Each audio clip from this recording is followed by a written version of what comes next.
गौरी ने कहा नहीं नहीं मुझे अभी जाना है। कुंती ने कहा बापू नहीं है, आ जाने दो। कहे नहीं नहीं अभी हमको जाना है। बड़ी परेशान हो गई कुंती, आखिर क्या बात है कि ये कहाँ जाना चाह रही है, कानपुर किस लिए जा रही है। गौरी नहीं मानी और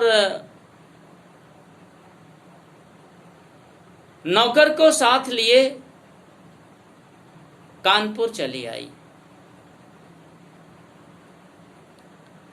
यहां लेखिका समझाने की कोशिश कर रही है कि देखो, मिडिल क्लास में बच्चियों को इतनी छूट नहीं है कि जब कहें और जहां जाने के लिए कहें अभिभावक उनको छूट दे देगा।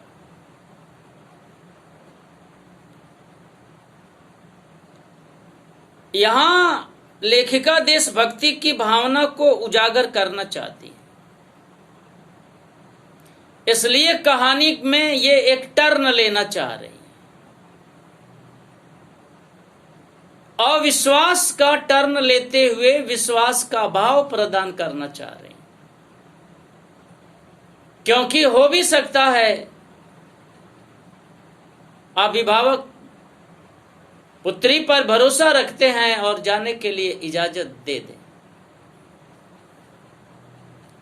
और गौरी कानपुर चली आई। 1 साल का सश्रम कारावास है सीताराम को। सीताराम जब जब भी जेल जाते हैं तो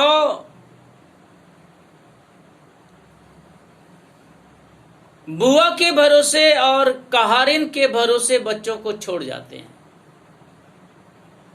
लेकिन उन्हें भरोसा नहीं होता है कि बुआ और कहारिन ठीक ढंग से हमारे बच्चों का पालन पोषण करती होंगी। फिर भी मजबूरी है, किसी के सहारे तो बच्चों को करना ही होगा। 1 साल के बाद सीताराम जेल से छूटे, रिहा हुए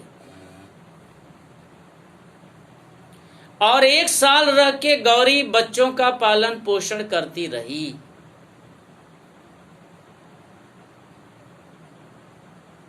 बाहर आए,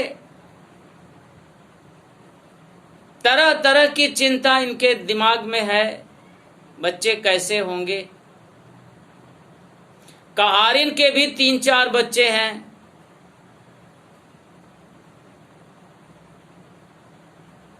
सवेरे 6 बजे ही जेल से मुक्त कर दिए गए। एक तांगे पर बैठकर वे घर की ओर चले। जेब में कुछ पैसे थे। एक जगह गरम गरम जलेबियां बन रही थी, बच्चों के लिए थोड़ी सी खरीद ली। घर के दरवाजे पर पहुंचे, दरवाजा खुला था। अब इन सारी बातों को विद्यार्थियों बड़े गौर से समझना होगा, तभी इस कहानी का मूल समझ में आएगा।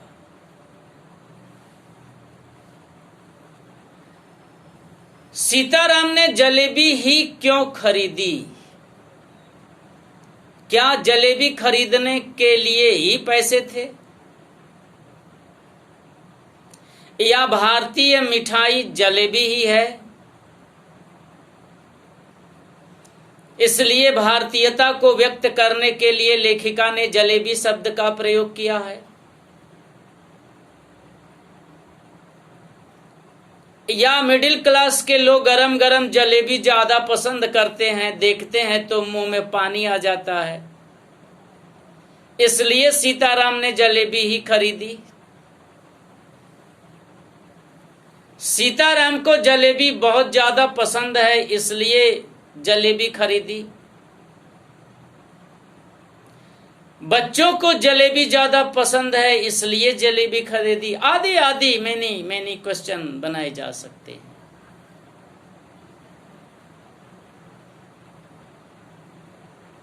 जिसका आंसर ये है कि जलेबी भारतीय मिठाई है।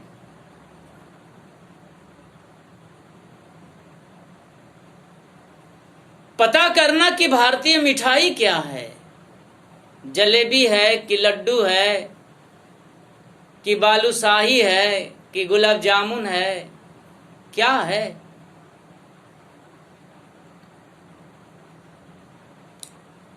मिडिल क्लास के लोगों के अंदर जलेबी के प्रति ज्यादा आकर्षण होता है। गरम गरम जलेबी देख लें तो बिना लिए बिना खाए मानेंगे नहीं।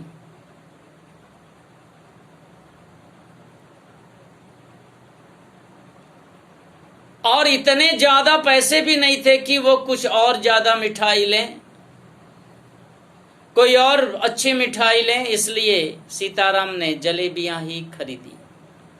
और दरवाजा खुला था से क्या सेंस देना चाहती हैं लेखिका? क्यों नहीं दरवाजा बंद था? दरवाजा को लेखिका ने खुला क्यों छोड़ रखा था? क्या खुला दरवाजा था? एवरी टाइम खुला ही रहता है। दरवाजे आजकल बंद रहते हैं, धूल धक्कड़ ना आ जाए। खिड़कियां तक लोग बंद रखते हैं, खिड़कियों पे पर्दा लगा दिया जाता है, हवा ना आने पाए, धूल धक्कड़ ना आने पाए। फिर यहां दरवाजा खुला क्यों है? सुभद्रा कुमारी चौहान जी इस कहानी के माध्यम से देशभक्ति की भावना विद्यार्थियों तुम्हारे हृदय में उड़ेल देना चाहती हैं। देश प्रेम की भावना एकदम साकार कर देना चाहती हैं। जिस घर की ओर वीर सिपाही आ रहा है उस घर का दरवाजा बंद नहीं हो सकता है। जिस घर की ओर आजादी का दीवाना आ रहा है उस घर का दरवाजा बंद नहीं हो सकता है। जिस घर की ओर वह व्यक्ति आ रहा है जो जुर्म के खिलाफ लड़ाई लड़ रहा है उस घर का दरवाजा बंद नहीं हो सकता है। जिस घर की ओर ऐसा सिपाही आ रहा है जो अंग्रेजों जिन्होंने हमारे देश को गुलाम बना रखा था उस गुलामी को खंड खंड कर देना चाहता है, उसके लिए घर का दरवाजा बंद नहीं हो सकता है।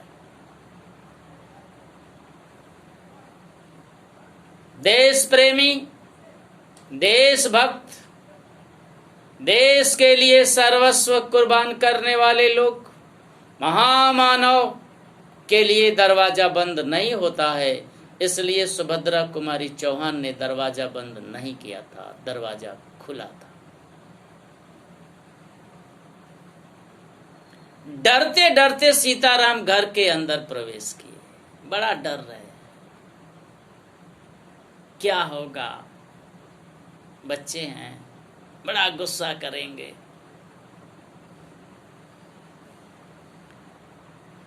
हृदय धड़क रहा था, 1 साल के बाद बच्चों को देखेंगे, दौड़ कर आएंगे बच्चे, सीने से लगेंगे, कितना अच्छा लगेगा, कितना सुखद।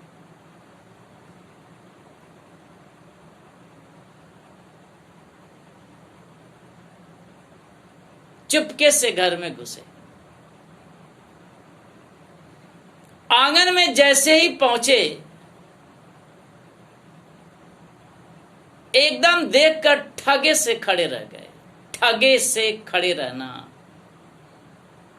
अचंभित हो जाना, आश्चर्य का ठिकाना न रहना।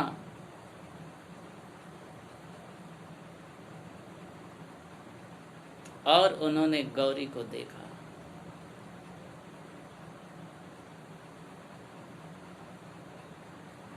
गौरी ने सीताराम को देखा और सीताराम ने गौरी को देखा। सीताराम ने कहा आप, और गौरी ने झुककर उनके पैरों की धूल अपने माथे पर लगा ली थी। क्या है यह रिश्ता? शादी नहीं हुआ है तो पति पत्नी तो है नहीं। फिर सीताराम और गौरी के बीच कौन सा रिश्ता है? सीताराम और गौरी के बीच देश प्रेम और देशभक्त का रिश्ता है। सीताराम और गौरी के बीच वर्तमान समय में भाई और बहन का रिश्ता है। जिस बहन का भाई देश की लड़ाई के लिए अपना सर्वस्व कुर्बान करने को तैयार हो, उस भाई की बहन कभी पीछे नहीं हट सकती है। मौका मिले तो वह भी अपना जीवन अपने देश की बलि वेदी पर, धरती माँ की चरणों पर समर्पित करने को तैयार हो जाएगी। यह गौरी उन्हीं बहनों में से है जिन्होंने चुपचाप मौन रूप से देश की आजादी के लिए एक कदम आगे बढ़ाया था। देश की आजादी के लिए इसने एक नई कड़ी जोड़ी थी और दुनिया को बताने की कोशिश की थी कि देश की आजादी में केवल भाइयों ने ही योगदान नहीं दिया, बहनों ने भी योगदान दिया है। और जितना बढ़ चढ़कर भाइयों ने देश की आजादी के लिए अपनी कुर्बानी दी है, अपना बलिदान दिया है, उसी तरह से बढ़ चढ़कर हमारे देश की बहनों ने भी देश की आजादी के लिए अपना बलिदान दिया है। पूरे अध्याय के माध्यम से लेखिका यह समझाने की कोशिश कर रही है,